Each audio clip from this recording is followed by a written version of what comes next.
So today we're talking about micro niching and micro niching as a part of your marketing strategy.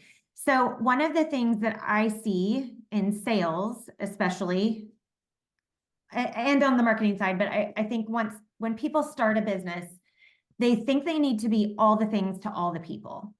And what they end up doing is confusing their customer because they are all the things to all the people, and no one can remember what they do because they do so many things for so many different types of customers, right? So let's start with what is micro niching in your marketing strategy. I love this because we were that company a long time ago when we started. We were just kind of like, we're going to help all women in all areas. Micro niching is literally knowing your ideal client, like who she is or he, who they are, what they do, where they live, how much money they make, what they're driving, what they're wearing. There's so many coaches, and I love it because there's so many types of clients. So it's really knowing who your ideal client is and only speaking to them. So like it's not that easy.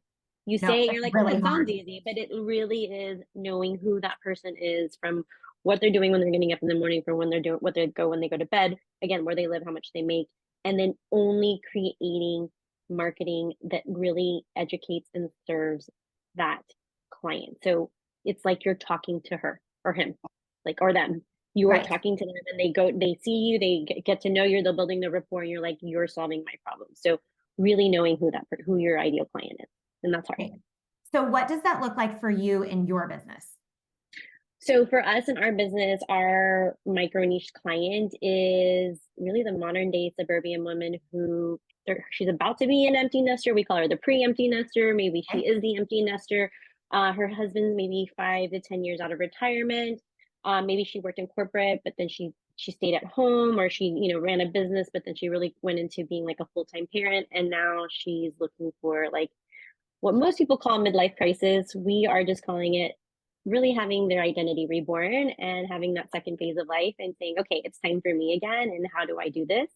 So we really help those women who are looking for their new identity after what they thought their life was supposed to be really turns into, oh my God, what have I been doing my whole life? So she's amazing. We love her. We've been working with that client for over 3 years, and she's fantastic. We love her.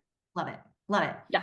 Okay. So once we know what micro niche, once we know what micro niching is, how do we determine what our micro niche is? Like, how do we get there? Yeah, it's a process. So it's definitely a process, especially when you're starting a business. And if you're a woman listening to this, I think most of the community is women. Yes. We tend to want to help everybody. We're like, I just want to help everyone. I'm really, really good at it. I always tell people it goes back to like, what problem are you solving? You can really only be solving one problem. There could be multiple causes to that problem, but you're solving one. Ours is the relationship with self, time, and money. Like the everyday woman has that, right? We're solving those problems. So once we figured out what problem we solve and really figured out who is that woman who needs us, then we can get into the marketing side of it. And when most women start a business, they just start with the marketing and the branding and all the things looking beautiful, and they're talking to everyone, but no one's coming. It's like throwing spaghetti at a wall, see what sticks and what's falling. Right. And what we've learned is you have to take the time and kind of test out the waters on what your ideal client would be. Yes. Now, I will tell you, most people know what their ideal client isn't. So it's like, take your worst client and go, okay, what's the opposite of that? That's who you need to be looking for. Right. But you got to start with what problem are you solving? Because if you're just starting a business to start a business and make money, I'm here to tell you it ain't gonna work. You got to be solving the problem, and you got to be good at it. Yes. And I think I love that you pointed out, as women, I think that's something can be a downfall, a trap that we fall into, because we really do, at the heart of what we do, we want to serve people and we want to help them and we want to make their lives better with the services or products that we offer. Yep. But what we end up doing, because we offer all those things, is no one comes because nobody knows what we do. Right. They're So, confused. When you're confused, you lose. You said at the beginning. People don't, they're like, so wait, what do you do? And we were right, there. We right. were like, we can't Actually, help all the women. yeah, Yeah. I was actually talking with a friend this morning, actually. It's funny that this topic is what we were talking about today, is because she's wanting to start something. And she has a very specific audience she wants to talk to and serve. And I told her, I was like, I'm so glad to hear that you already know that, because that's one of the biggest biggest Obstacles. Yeah. mistakes that people make when they're starting Mhm. that journey, is they're not niching down enough. And so then what happens, it's the exact opposite of what you think should happen, right? You need to micro niche down so that people know exactly what you do, who you serve, what problem you solve, where you do it, all the details, right? Down to those nitty-gritty details. And then once people know you for that, then you can start expanding. But if they know you for too many things, no one comes, because, Yeah. They're confused. They're like, I don't know. I well, don't know they're if you, just are you solving my problem or not? That's right. in people. I mean, especially now, if they want to know wherever they're following you. It doesn't matter if it's social media, if it's in person, like they just want to know like what's in it for me, what problem are you solving for me. It's the selfish, and that's okay, that's what you want. Like the more you can go and be like, that you want to get that from someone. You want someone to, watch this or see a post or have a reel, and they emotionally connect with you, and you're saying, again, you're speaking to me. Right. How do I, and then the next part was like, what's the next step, like how do I get a hold of you? I've met so many people that micro niche, and then like I can't even like find a place to get a hold of them. So then it's like the next steps, right? So Yes. it takes time. It takes time to figure out who your ideal client is. Mhm. I would say most of us go into the business thinking we know who it is, and it changes 2 or 3 times, and then you're like, oh, now the message is clear.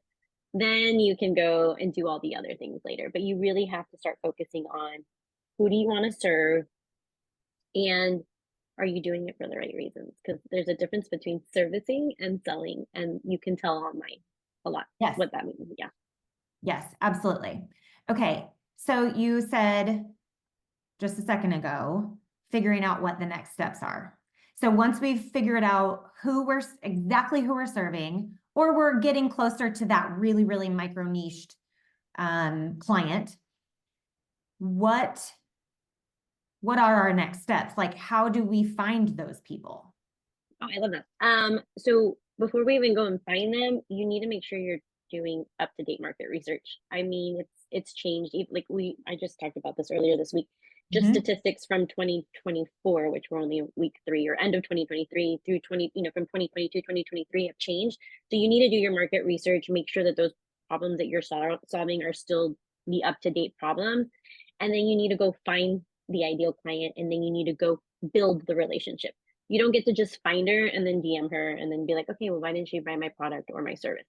You need to be in, if it's an online business, you have online communities where you're in there. And I want to say this correctly, that you're in there strategically answering questions, understanding the group, seeing where you can be an expert in, and then you're creating beautiful marketing that's educational and of service. There should be nowhere.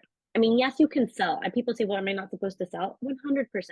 But there has to be a healthy balance. And I should be able to go, again, LinkedIn, Instagram, Facebook, wherever it is that you live, and I should be able to be gaining knowledge from the Right. content that you're creating versus you just pushing product. And that's how I'm building a relationship with you. It's just, especially with coaches, like it's a Yes. huge investment. So it's going to take time. Most of our, we even know how long it normally takes for our client to invest in us, which is normally 3 to 6 months of building that relationship.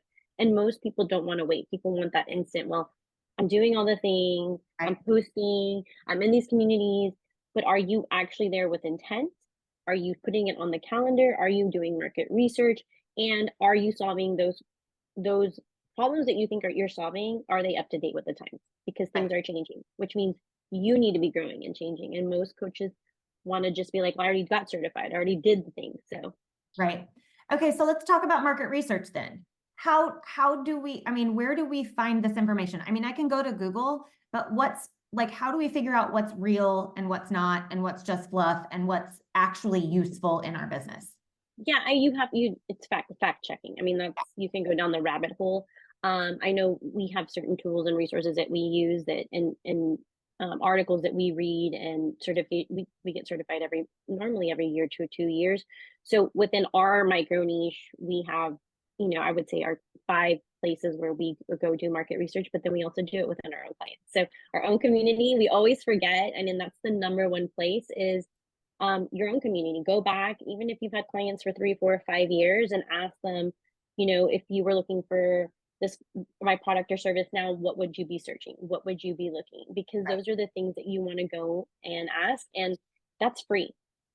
My clients do not mind. My now clients, my past clients, and my future clients that don't even know they're just in my community, I can do a quick 10 question survey Mhm. around, the next 3 podcast series that we're doing, or the next workshops that we're doing. So I prefer, Yvette and I are all about creating content that nurtures and serves, versus like, oh, well, we did this last year 5 times and it worked. Well, what if they don't want that anymore?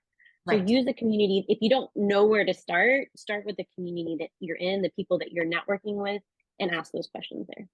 Yeah, and I love that. Like you said, you guys do certifications and things. There are always associations and kind of, I don't know what the word would be, but like parent groups of Yeah, like yoga instructors. You have to get certified somewhere to be a yoga instructor. So right. if that is a part of your business plan and your micro niche, go to that group and ask them for market research in your area. Join professional organizations that would tie into what you're doing, even if there's not, you might be in like micro niched and there's not exactly an organization that fits exactly what you do, but there are professional organizations out there that you can pull information from. So Oh, 100%. I really love that. And those professional organizations have to stay on top of the market research themselves so that their profession stays on top of what the need is. So that's a really great place to start. I love also surveying and questioning your community. If you were searching for me now, what would you be searching for? Yeah. That's a really great. Yeah. And and What questions are you typing in Google? Because I want to know, yes, and I want to know why. Yeah. yes, I love that. I love that. Okay, we know what micro niching is now. We Hmm. know how to figure that out. We know what next steps are. When we're creating social media content, I teach 3 pillars, and you don't stray outside of those 3 pillars. And when you said selling, people want to be served, not sold to, education is actually part of your sales process. So for our small business, we do who we are. We show our faces because they need to see and know that I live in their community. I am one of their neighbors. So we show who we are, what we do, and an education piece. Those are our 3 pillars, and we don't post anything outside of that on social media. So can you speak to kind of micro niching in the social media world? Do we need to do that, or is that?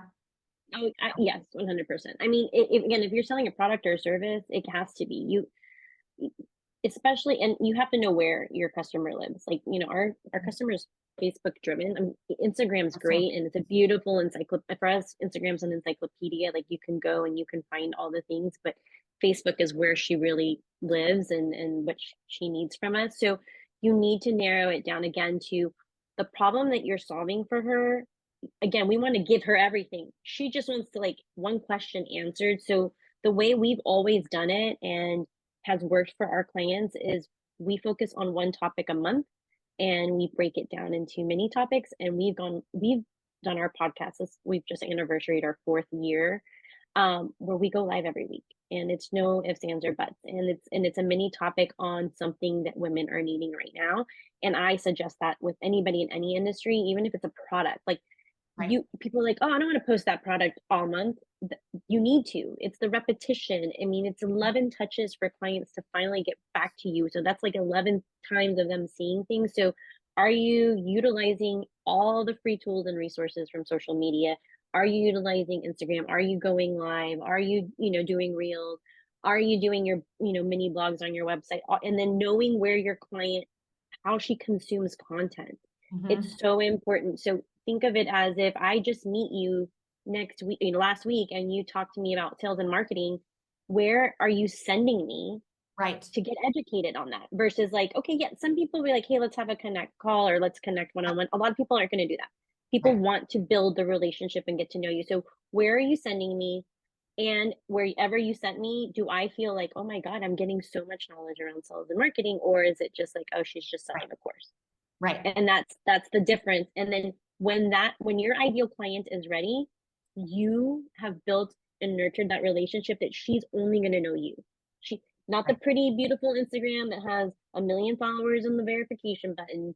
It's going to be the post, the blog, again, wherever she's at, that she feels like, okay, YG, Yvette and Geo know what they're talking about. I've been following them this long. I've been to a couple of their events. I mean, we show up for her in all ways because we know that we're not going anywhere. So whenever she's ready, we're going to be here. And I think most people give up because they're like, "Oh, I didn't sell anything. No one's bought anything. No one's clicked the links. No one." Well, it's not them. It's you. Right. Right. Right. And I think micro niching is part of that. They need to know exactly what you do, who you serve, and what the outcomes are. Hmm.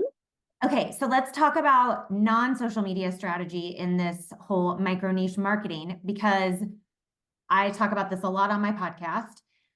I don't love social media. It's a time suck for me. I go down rabbit holes that and then I look up 6 hours later and I'm like, oh, my whole day is completely gone. Let's talk about micro niching outside in the marketing space outside of social media. Yeah, I mean, it. Social media is. Let me just say it this way: most people do hate it. Most of our Yeah. clients hate it, but it is free and Mhm. it goes back to time management and calendar integrity. Like, so I want to make sure that people understand that, like, you can have a great relationship with your social media if you just know how to handle it, but the other way is the following up piece, which m- most people hate more. So I love that you brought this up because they're like, I hate social media. I'm like, okay, well then let's just say social media didn't exist because it's happened. I don't remember, it was like 2 or 3 years ago, right? We didn't have Yeah, it Facebook, we went didn't have down. Instagram. Yeah, so what happens, right? Because we already went down that rabbit hole, and God forbid we don't have any social. Well, our back end is completely like tied up in a bow where we can take it with us and we still have our clients. We have a beautiful email list. Saying on the back end, you need to have an email list. You need to have your email campaigns going out, your newsletters. Like, there's a whole, again, and our clients love that. Like, I think we did our analytics and like 10% of our business came out of email campaigns last That's year. amazing. Yeah. And people are like, our email is dead. I'm like, no, they love it. And so we're nurturing on the back end, and then we have a follow-up process, right? So when we meet the women in our community, where do they go, right?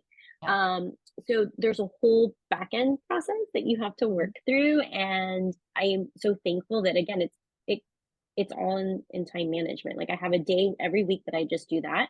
Yep. Fridays are for social media, which I leave for the end of the week because it's my favorite, and I want to be super intentional about creation and what's happening.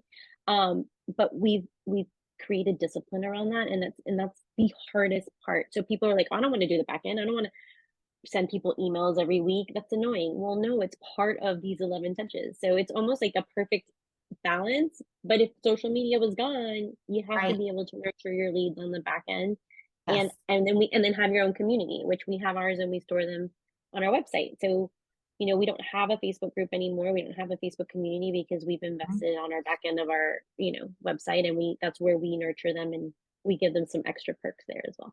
That's perfect. That's perfect. Okay. Any other tips and tricks in the micro niche marketing arena? Oh, I feel like we Other gave so words much. of, any other words of wisdom?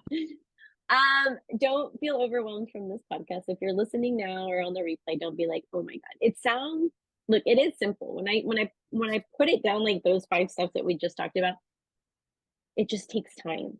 Yes. And again, when we talk about your relationship with self, time, and money, this what we just talked about takes self discipline. It takes time, and it eventually does take money because you're going to have to invest in your clients at some point in some way Right. when you're growing.